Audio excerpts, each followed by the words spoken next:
स्वागत है आपका। आप देख रहे हैं रिपब्लिक भारत। कुछ नए स्टूडियोज में आपके साथ मैं हूं सलोनी श्रीवास्तव, मेरा अनामिका सिंह और मेरी सहयोगी मीनाक्षी भी आपको अहम खबरें इस बुलेटिन में बताने वाली है। लेकिन शुरुआत इस वक्त की अहम खबर से कर रहे हैं, जहां आपको बताएं बाबा सिद्दीकी मर्डर केस में जांच का दायरा लगातार बढ़ता जा रहा है। उस वक्त बड़ी खबर यह मिल रही है कि बहराइच में भी कार्रवाई चल रही है। ये बड़ा अपडेट आपको दे रहे हैं। आरोपी धर्मराज के रिश्तेदार अब मुंबई ले जाए गए हैं। 2 रिश्तेदारों को लेकर गई है मुंबई पुलिस। आरोपियों के साथ कबाड़ का काम करते थे दोनों। ये जानकारी मिल रही है। आरोपी धर्मराज कश्यप के रिश्तेदार को ले जाया गया है मुंबई। जांच का दायरा बढ़ता जा रहा है। और सीधे रुक करते सहयोगी जतिन का जो जुड़ रहा है हमारे साथ ग्राउंड जीरो से। जतिन, मुंबई से लेके बहराइच तक जो तार जुड़ रही है उसको लेके मुंबई पुलिस की जांच अब तेज हो गई है। बहराइच से जो रिश्तेदार है धर्मराज के, उनको मुंबई ले जाया गया है। बेशक वो बता पाएंगे धर्मराज का अब तक का बैकग्राउंड क्या रहा है, वो कब जेल गया, कैसे काम करता था और क्या कुछ।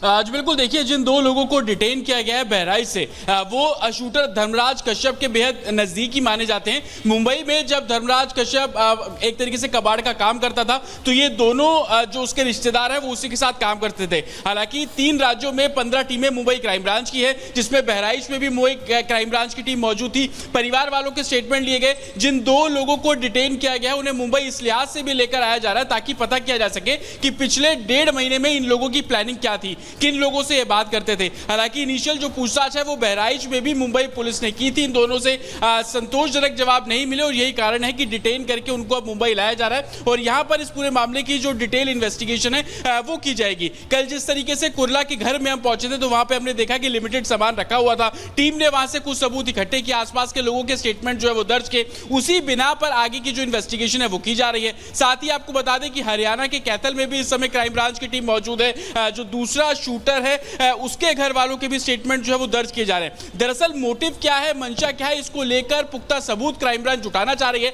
और यही कारण है कि अलग अलग स्टेट्स में क्राइम ब्रांच की टीम हर वो कदम उठा रही है, हर वो सबूत जुटाने की कवायद कर रही है जिस पर उनको संदेह साफ तौर पर दिख रहा है। बहराइच से जिन 2 युवकों को डिटेन किया गया है वो इस शूटआउट के बारे में, बाबा सिद्दीकी के बारे में, प्लानिंग के बारे में, कॉन्स्पिरेसी के बारे में क्या कुछ जानते हैं, इसको लेकर जो इन्वेस्टिगेशन है वो मुंबई क्राइम ब्रांच साफ तौर पर कर रही है। क्राइम ब्रांच का ये साफ तौर पर कहना है कि अभी वो किसी भी थ्योरी पे स्टिक नहीं कर रहे हैं। मल्टीपल चीजें उनके सामने आ रही हैं। जांच की आज अब पहुंच चुके बहराइच तक और एक लिंक खंगालने की कोशिश हो रही है। बहुत शुक्रिया आपका जुड़ने के लिए और जानकारियां देने के लिए।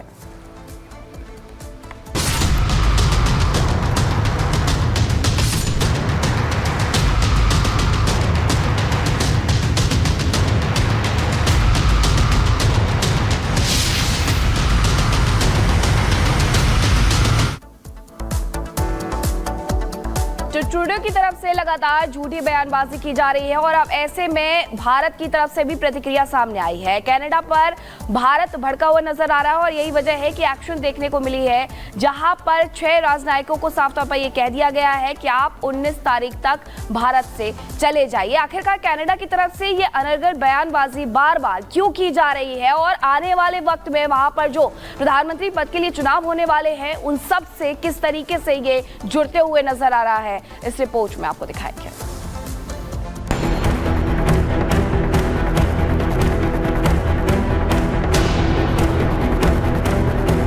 ट्रूडो के झूठे आरोप, मोदी की लताड़, कनाडा पर भड़का भारत, बड़ा एक्शन। बेतुकी बयानबाजी, चौतरफा आलोचना। कनाडा भारत में टकराव की चिंगारियां। कनाडा की बदजुबानी अब उसी पर भारी पड़ रही है। पूरी दुनिया में कनाडा के कूटनीतिक कच्चेपन की चर्चा हो रही है तो ट्रूडो की घनघोर बेइज्जती हो रही है। उनके पास स्पष्ट और ठोस सबूत हैं कि भारत सरकार के एजेंट सार्वजनिक सुरक्षा के लिए महत्वपूर्ण खतरा पैदा करने वाली गतिविधियों में लगे हुए हैं और लगे रहेंगे।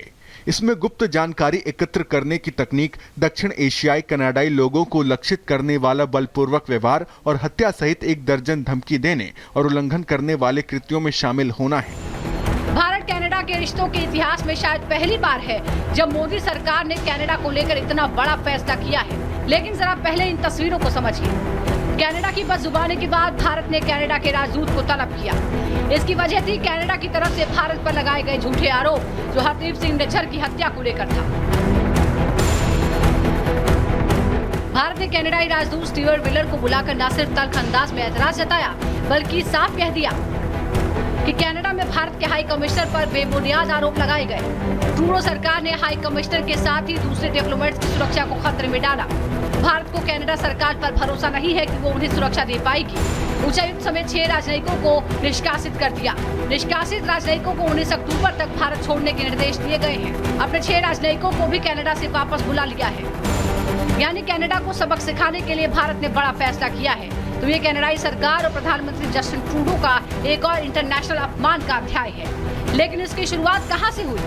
दरअसल सोमवार को कनाडा पुलिस की एक प्रेस कॉन्फ्रेंस हुई। उस प्रेस कॉन्फ्रेंस में जो भारत विरोधी जहर उगला गया, उसने दोनों देशों के रिश्तों में एक बार फिर दूरी पैदा कर दी। Investigations have revealed that Indian diplomats and consular officials based in Canada leveraged their official position to engage in clandestine activities such as collecting information for the government of India, either directly or through their agents, and other individuals who acted voluntarily or through coercion. Evidence also shows that a wide variety of entities in Canada and abroad have been used by agents of the government of India to collect information. Some of these individuals and businesses were coerced and threatened into working with the government of लंबा number रखते India. The information collected by the government of India is then used to target members of the South Asian community. अब भारत से चौतरफा आलोचना का शिकार हुए प्रधानमंत्री ट्रूडो को अपने देश के विपक्ष का भी कोप भाजन बनना पड़ रहा है। ये वो विकल्प नहीं है जो हमने चुना है। इस कठिन समय में लोकतंत्रों को एकजुट रहना होगा। हम ये लड़ाई नहीं चाहते हैं। वही कनाडाई विपक्ष ट्रूडो सरकार की कार्यशैली पर सवाल उठा रहा है।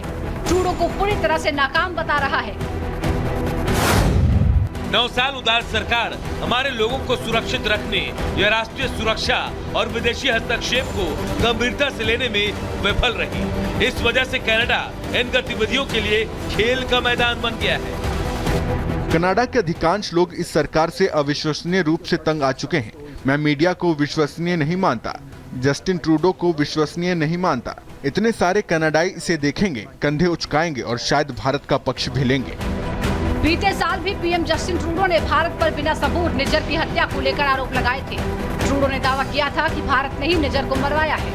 ट्रूडो के इस झूठ का पर्दाफाश तो बहुत पहले ही तब हो गया जब भारत के लगातार सबूत मांगने पर भी कनाडा कोई सबूत पेश नहीं कर पाया। Bureau report, Republic Bharat. तो ट्रूडो एक तरह से आतंक से यारी कर रहे थे और भारत ने बता दिया है कि भारत को ये मंजूर नहीं है और कूटनीतिक स्तर पर एक बड़ा फैसला भारत ने दिया है जो विश्व स्तर पर मैसेज दे रहा है। आपको बताएं कनाडा सरकार में भारत विरोधी शामिल हैं, उनका साथ दे रही है ट्रूडो सरकार और ट्रूडो कैबिनेट में कई ऐसे शख्स हैं जो खालिस्तानी समर्थक हैं, उन्हें महत्वपूर्ण जगह दी गई है कैबिनेट में। ट्रूडो की लिबरल पार्टी के पास बहुमत नहीं है, सहयोग से सरकार उन्होंने बनाई है। खालिस्तानी समर्थकों से वो सरकार चला रहे हैं। जी हाँ, उनके पास क्लियर मैंडेट नहीं था, समर्थन में सरकार चला रहे हैं।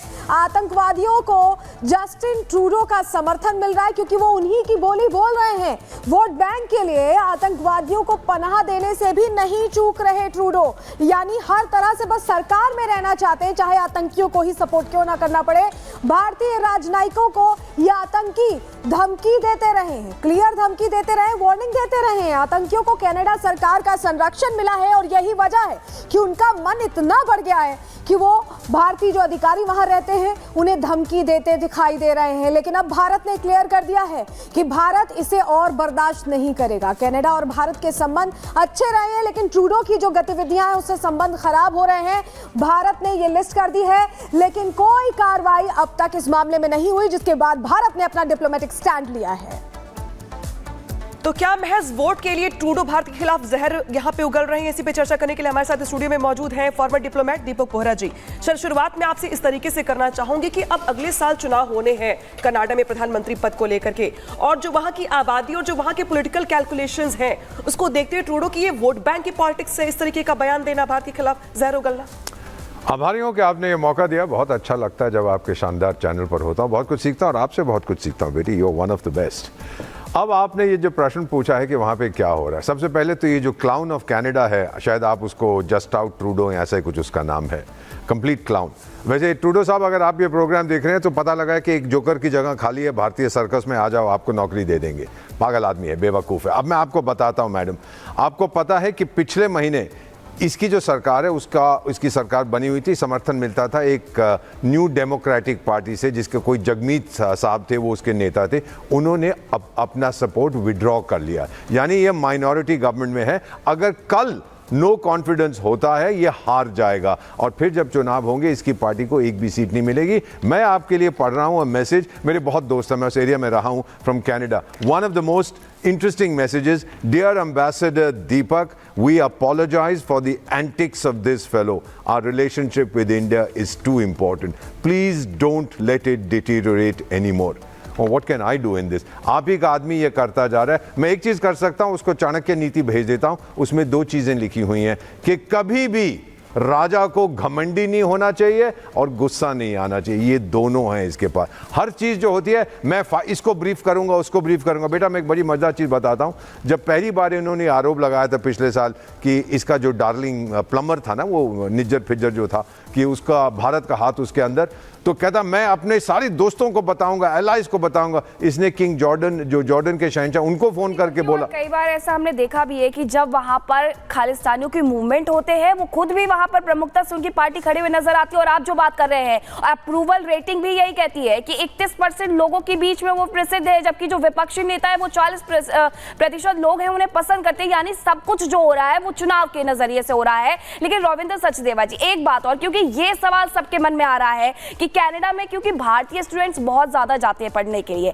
अगर ये रिश्तों में तल्खी बढ़ रही है तो क्या उन स्टूडेंट्स पर भी इसका असर देखने को मिलेगा आने वाले वक्त में? उनको लेकर के, उनके भविष्य को लेकर के भी यहाँ लोग चिंतित हैं। अनफॉर्चुनेटली पड़ेगा, yes, you know, I mean एक ये भी पड़ेगा कि यहाँ से अब फॉर्चुनेटली या जो कहें, यहाँ से कम लोग वहाँ जाने की आशा रखेंगे, जो पहले बहुत एक तरह का डेस्टिनेशन था, तो उस पर डेफिनेटली फर्क पड़ेगा यहाँ से जाने वालों को। सेकेंडली जो वहाँ है उन पे भी फर्क पड़ेगा, क्योंकि इनकी जो इस समय कुछ पॉलिसीज इंट्रोड्यूस कर रहे हैं ये लोग, राइट, कि किन टर्म्स पर एम्प्लॉयमेंट हो, मिनिमम वेज हो, कितना बैंक अकाउंट हो इत्यादि, तो उसके चलते जो इंडियंस वहाँ ऑलरेडी हैं उनको भी फर्क पड़ेगा। अनफॉर्चुनेटली ये दोनों चीजें होंगी।